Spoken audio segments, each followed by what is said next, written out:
எந்த ஒரு விஷயத்தையும் விதைக்கும் பருவத்திலே அதை விதைத்து விட்டால், சரியாக விதைத்து விட்டால் அந்த விதை நன்றாக வளர்ந்து நல்ல மரமாக, பயன் தரும் மரமாக வளரும் என்பதற்காகத்தான் இந்த விழிப்புணர்வை குழந்தைகளாகிய உங்களிடம் உரையாட வந்திருக்கிறோம். ஐயோ ஐயோ, நிறைய பேர் டிப்ரெஷன் இருப்பாங்க. அந்த டிப்ரெஷன் இருக்கும் பொழுது, டிப்ரெஷன் தெரியுமில்ல, மன உளைச்சல் எப்ப பாரு ஒரு மாவு அப்படியே இருப்பான். அவன் இன்னும் அவன் பாட்டு வந்து சுட்ட மாதிரி அப்படியே போவான், அப்படியே வருவான். தெரியும் அந்த போதைக்கு போயிடுவான். அப்ப அந்த மாதிரி எனக்கு கவலை இருக்குது, எனக்கு கவலை மறக்கணும் அப்படின்னு நிறைய பேர் அந்த போதைக்கு அடிமையாகிறாங்க.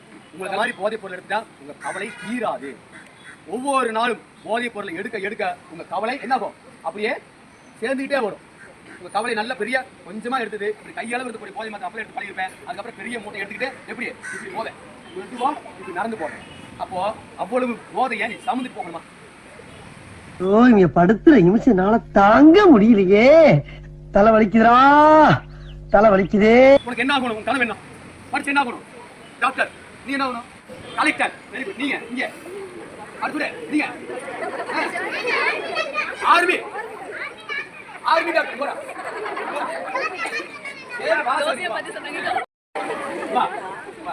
பாருங்க, இவர் ஆர்மி டாக்டர். இவர்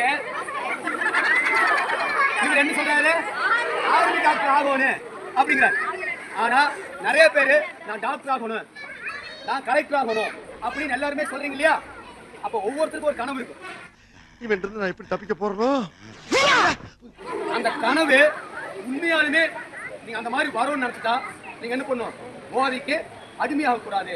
யாராவது உங்க வீட்லயோ, உங்க உறவினர், உங்க பெற்றோர் நீங்க தாராளமா போய் சொல்லணும். என்ன சொல்லுவீங்க?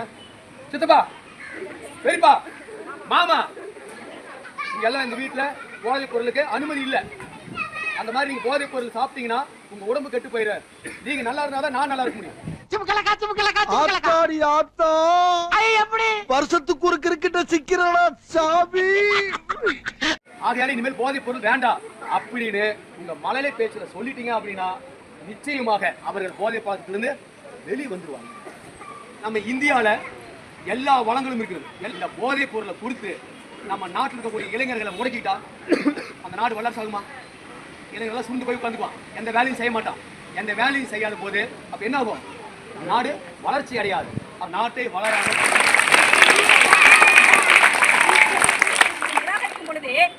நீ வெக்கப்பட வேண்டிய அவசியம் இல்லை, அவமானப்பட வேண்டிய அவசியம் இல்லை. ஏன் தெரியுமா? விலை உயர்ந்த பொருட்களை எல்லோராலும் வாங்க முடியும். நீ அந்த விலை உயர்ந்த பொருள் என்று எண்ணிக்கொள்ளுவேன். அப்போ அந்த நிராகரிக்கும் பொழுது உனக்கு அவமானப்பட மாட்டேன், வெக்கப்பட மாட்டேன், வேதனைப்பட மாட்டேன். அது பதிலாக சந்தோஷப்படுவேன். என் வழி தனி அப்படிங்கிற மாதிரி என்ன பண்ணுவேன்? அதே போலதான் நம்ம நிறைய நேரங்கள்ல மற்றவர்களை ஜெயித்ததாக, கட்டுப்படுத்தியதாக நினைத்துக் கொண்டிருக்கிறோம். இல்ல, உண்மையில தோற்று போனது யாரு? நம்மதான்.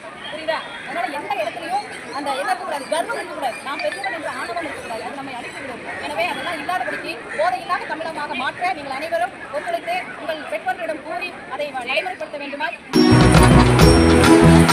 போதைக்கு அடிமையாகாதே அண்ணே, போதைக்கு அடிமையாகாதே. நம்ம பொழப்பு ரொம்ப கெட்டு போகும். போதைக்கு அடிமையாகாதே.